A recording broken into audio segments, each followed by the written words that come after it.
Good morning बच्चों। हम आपके जो 5 चैप्टर था फिर उठती है माटी की लौ, इसकी रीडिंग कर रहे थे। मैंने आपको बताया था कि जो कुंभकार होता है, एक कुम्हार होता है ना, जो मिट्टी के बर्तन बनाता है, मिट्टी के खिलौने और बहुत सारी चीज़ें बनाता है मिट्टी से।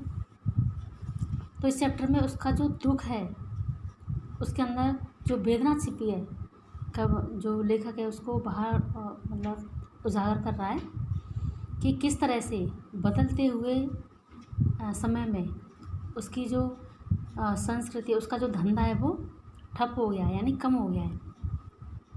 जैसे वैज्ञानिक युग है, नई नई चीज़ें, नई नई वस्तुओं से खेल खिलौने और घड़े, ये सारी चीज़ें बन रही हैं। तो जो मिट्टी का जो महत्व है, इम्पोर्टेंस है, वो बहुत कम होता चला जा रहा है।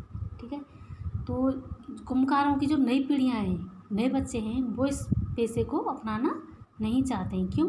क्योंकि ये जो कीमती हैं, जैसे कीमतें हैं और वस्तुओं की जितनी कीमतें बढ़ी हैं, उतनी मिट्टी की कीमतें नहीं बढ़ी हैं। बढ़ी तो हैं लेकिन बहुत ज़्यादा नहीं बढ़ी हैं।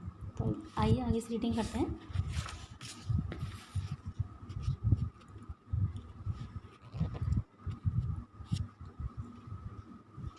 पिछले वर्ष एक परिवार ने हमारे घर दिवाली पर माटी की एक थाली में माटी के लक्ष्मी गणेश और कुछ दियों समेत खील बतासे भेजे थे।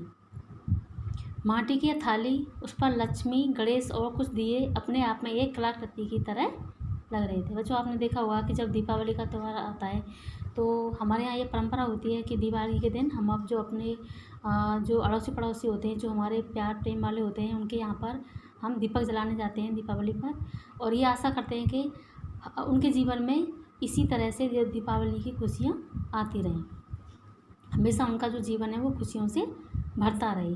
तो इसी तरह से जो लेखक हैं वो बता रहे हैं कि उनके जो मित्र हैं वो इस तरह से एक जो मिट्टी की थाली है, लक्ष्मी गणेश, सब कुछ मिट्टी का ही है, वो उन्होंने भेजे थे।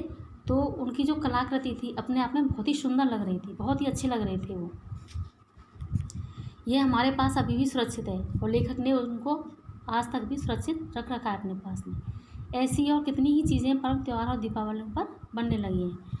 इसी बीच दूरदराज आदिवासी और ग्रामीण इलाकों में उन कलाकारों की खोज खबर भी काफ़ी ली गई है जो माटी के अप्रतिम काम करते रहे हैं। यानी कि सरकार इनके लिए काफ़ी योजना बना रही है, बहुत सारे काम कर रही है, ऐसे कि ज़्यादातर जो ग्रामीण इलाके हैं, आदिवासी हैं, वो लोग बहुत ज़्यादा इस काम को करते हैं, मिट्टी के काम को करते हैं। तो उनकी जो प्रतिभा है, यानी नई नई वस्तु बनाने के, तो उनके लिए आगे प्रोत्साहन कर रही है सरकार, ताकि उनका जो धंधा है वो एक अलग से पहचान बना सके, अलग से मुकाम बना सके। इनके बनाए अद्भुत सौंदर्य बुद्ध में भी बड़ी कला है, जिसे हमारे लोक मानस ने सदियों में अर्जित किया है। यानी ये जो जब ऐसी अद्भुत, मतलब ऐसी अनोखी ऐसी चीज़ें बनाते हैं जो कभी शायद मनुष्य कल्पना भी नहीं कर सकता, तो ये एक तरह का इनका बहुत बड़ा गुण है जो सदियों से अर्जित किया है इन्होंने।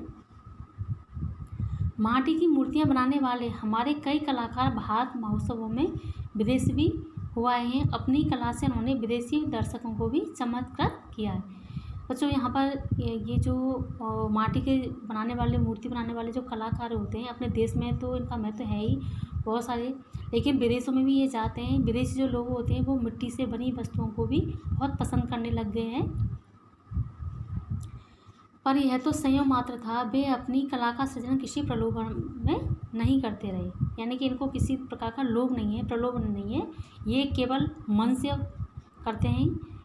ठीक है, सच्चाई तो यह है कि वे स्वयं उसे कला भी नहीं मानते रहे।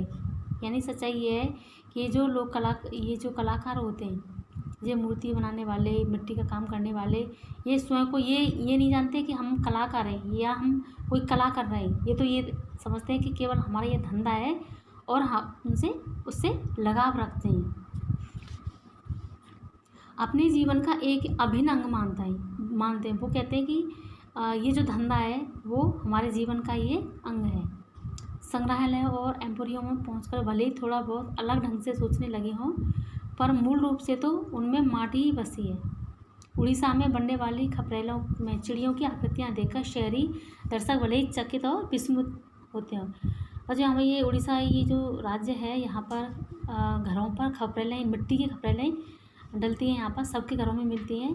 और बहुत सुंदर सुंदर चिड़ियों की आकृतियाँ भी ऐसी सुंदर लगती हैं कि कोई भी देखकर उनको हैरान हो जाता है। जहाँ यहाँ तक कि जो शहरी लोग जाते हैं या विदेशी लोग आते हैं, वो भी देखकर विस्मित यानी आश्चर्यचकित हो जाते हैं। पर जहाँ वे बनती हैं, वहाँ बनाने की शुरुआत बड़ी सहजता से हुई थी।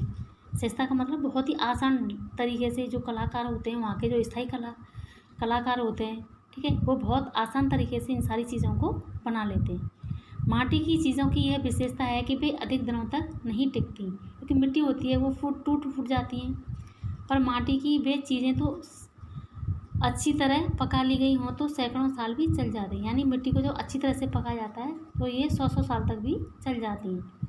सौ की खुदाई में माटी की जो नन्ही नन्ही मूर्तियाँ और सच्चात्मक वस्तु मिली थी, वे मथुरा के संग्रहालय में सुरक्षित हैं। सौ की यहाँ पर मथुरा का ही एक कस्बा है, तो यहाँ की खुदाई में एक बार छोटी छोटी मूर्तियाँ मिली थी, वो आज भी मथुरा के संग्रहालय में सुरक्षित हैं।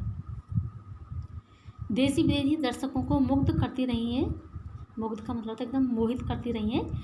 माटी की वस्तुओं का कारोबार अब कुछ ज़्यादा बढ़ा है और कुछ चीज़ें तो विदेश जाने लगी हैं। बस यहाँ पर जो मिट्टी का धीरे धीरे जो धंधा है वो आगे बढ़ता जा रहा है, लोगों को दोबारा से लगाव होने लग गया है। क्योंकि और जैसे प्लास्टिक वगैरह इनसे जो चीज़ें बनी हुई होती हैं वो हानिकारक भी होती है, लेकिन मिट्टी की चीज़ें से कोई हानि नहीं होती, बल्कि इनसे फ़ायदा ही होता है। कई नए मेले भी शुरू हुए हैं जो माटी की वस्तुओं को प्रमुखता देते हैं। सूरज कुंड का मेला एक ऐसा मेला है जो प्रतिवर्ष दिल्ली के पास लगता है। दूसरा उदयपुर के शिल्पग्राम का वार्षिक मेला है। ये दोनों जो मेले हैं यहाँ पर केवल मिट्टी से संबंधित वस्तुएं मिलती हैं, पर माटी की चीज़ें तो इस देश में सदियों से मेलों में बिकती रही हैं। कोई ऐसा मेला ना होगा जहाँ माटी से बने खिलौने या माटी से बनी मूर्तियाँ बिक्री के लिए नहीं आती। आज भी जो आपने देखा होगा, जैसे कोई भी दशहरा मेला वगैरह कहीं भी आप जाओ तो मिट्टी की मूर्तियाँ हैं, खिलौने हैं, वो घड़े, बहुत सारी चीज़ें आपको देखने को मिलेंगी। संभवतः देश में कोई ऐसा गांव ना होगा जहाँ कुम्भकारों का एक घर न रहा हो और उनके घर के पास ही एक आवा न रहा हो। तो हर एक गाँव में एक न एक दो कुम्हारों का घर मिल जाता है। आवा का मतलब होता है जो जैसे जो भट्टा मतलब भट्टी, जहाँ पर ये जो कुम्भकार होते हैं अपने बर्तनों को या खेल खिलौनों को, वस्तुओं को, मिट्टी की चीज़ों को पकाते हैं उसके अंदर, आवा, उसको आवा कहते हैं। शहरों और कस्बों में भी कुम्हारों के घर रहे हैं और आज भी हैं। इनकी दुनिया कहीं कहीं तो बढ़ी है और कहीं कहीं बिल्कुल सिमटती गई है। माटी के कुल्हड़ों की जगह कहाँ से गिलास आ गए हैं। जो आपने देखा होगा कि पहले आपने सुना होगा कि पहले जैसे शादी ब्याह होते थे तो आजकल जो कागज़ की जो गिलास पत्तलें चलती हैं उसकी जगह पर मिट्टी के जैसे कुल्हड़ वगैरह होते थे, तो उनमें ये सारी चीज़ें काम ली जाती थी। लेकिन धीरे धीरे जैसे समय बदलता गया, मिट्टी का महत्व कम हो गया और लोगों ने कागज़, प्लास्टिक, इनकी जो बनी वस्तुएं इस्तेमाल करने शुरू कर दी। पर बंगाल से लेकर देश के अनेक प्रदेशों में चाय की दुकानों पर आज भी छोटे बड़े कुल्हड़ों में चाय मिलती है। कई स्टॉल ऐसे भी मिलेंगे जो कांच का गिलास भी रखते हैं और साथ ही कुल्हड़ भी। तो कई दुकानें आज भी ऐसी हैं जहाँ पर कुल्हड़ भी मिलते हैं मिट्टी के, और उनमें जो चाय पीते हैं तो बहुत स्वादिष्ट भी लगती है और शरीर को नुकसान भी नहीं करती। लेकिन जो हम लोग जैसे प्लास्टिक वगैरह की ये चीज़ें होती हैं, ये शरीर में जाकर नुकसान करती हैं, लेकिन मिट्टी के जो चीज़ें होती हैं, वस्तु होती हैं, वो नुकसान नहीं करती। माटी के बर्तनों के प्रति एक लगाव अभी भी बना हुआ है। सच पूछिए तो इस देश से जाएगा भी नहीं, उसे जाना चाहिए भी नहीं, क्योंकि फेंका हुआ माटी का कुल्हड़ अन्य चीज़ों की वनिस्बत कम गंदगी पैदा करता है। ज़्यादा से ज़्यादा वह टूट फूट कर अपने कुछ टुकड़े रास्ते में बिखेर चित्रा देगा तो अंततः माटी में ही मिल जाता है। ये जो मिट्टी से बनी हुई चीज़ें होती हैं, वस्तु होती हैं, वो एक तो जब टूटती फूटती हैं तो मिट्टी में ही मिल जाती है। यानी मिट्टी, जो ज़मीन होती है, मिट्टी होती है, उसको कोई नुकसान नहीं पहुंचता क्योंकि वो भी मिट्टी होती है। लेकिन इसकी जगह पर जो प्लास्टिक वगैरह की ये चीज़ें होती हैं और टूट फूट कर जब ज़मीन में गिरती हैं तो वो जो ज़मीन की उर्वरा शक्ति होती है उसको नष्ट कर देती हैं, और हमारी जो ज़मीन होती है उसकी जो उपजाऊपन होता है उसका वो ख़त्म हो जाता है बिल्कुल, और जो ज़मीन होती है वो कैसी हो जाती है, बंजर हो जाती है। तो ये बहुत ही घातक और बहुत ही सोचने वाला विषय है हमारे लिए। तो मिट्टी सभी मायनों में अच्छी है, फ़ायदे कर सकती है। माटी को पकाने की तरह तरह की विधियां रही हैं। अलग अलग जगहों की माटी के गुण दोष भी बहुत से बताए गए हैं। कुछ इलाकों की काली मिट्टी से बनने वाले बर्तनों का एक अपना ही स्वरूप है।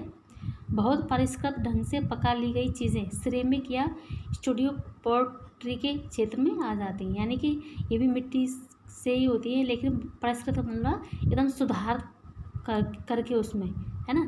तो इस तरह से जो चीज़ें बनाई जाती हैं उनको सिरेमिक या स्टूडियो पॉटरी के क्षेत्र में भी आ जाती हैं, पर अंततः है तो वे हैं ही माटी की। माटी से बनने वाली चीज़ों की यह महिमा अक्सर हमारी आंखों से ओझल रही है, क्योंकि माटी की चीज़ें हैं ही इतनी सहज और सुलभ कि हम उनकी ओर आमतौर पर उतना ध्यान नहीं देते जितना किसी धातु या प्लास्टिक आदि से बनी चीज़ों पर। क्योंकि जो प्लास्टिक और धातु से जो चीज़ें बनती है उनकी चमक दमक तो हमें अच्छी लगती है, लेकिन उसके नुकसान भी होते हैं। लेकिन मिट्टी की चीज़ें भले ही हमें अपनी तरफ ज़्यादा आकर्षित नहीं करती, लेकिन उसके फ़ायदे होते हैं। दिवाली ज़रूर एक ऐसा त्यौहार है जब माटी के दिए, माटी के लक्ष्मी, गणेश और मूर्तियाँ, सज्जा की तमाम दूसरी चीज़ों की ओर ध्यान जाता है। यानी दीपावली पर ज़्यादा देखा होगा बच्चों आपने कि जो मिट्टी के लक्ष्मी और गणेश की पूजा होती है वो मिट्टी के ही होते हैं। कहते हैं कि जो मिट्टी के जो लक्ष्मी गणेश होते हैं वो शुभ माने जाते हैं। इसकी जगह हम दूसरी जैसे लक्ष्मी गणेश की पूजा करते हैं तो वो शुभ नहीं माने जाते। मिट्टी के लक्ष्मी गणेश की ही पूजा शुभ मानी जाती है। और आग्रह पूर्वक ही हम माटी से बनाई गई ये चीज़ें खरीदते हैं। दिवाली से जुड़ी हुई और सब चीज़ों में मुझे यह पक्ष सबसे अधिक प्रिय लगता है। माटी के दिए की रोशनी पर भी एक अलग तरह से ध्यान जाता है। क्या यह सच नहीं है कि आज भी दिया कहते ही हमारे मन में माटी के दिए का चित्र उभरता है। तो बच्चों आपका ये जो चैप्टर है वो समाप्त हो गया।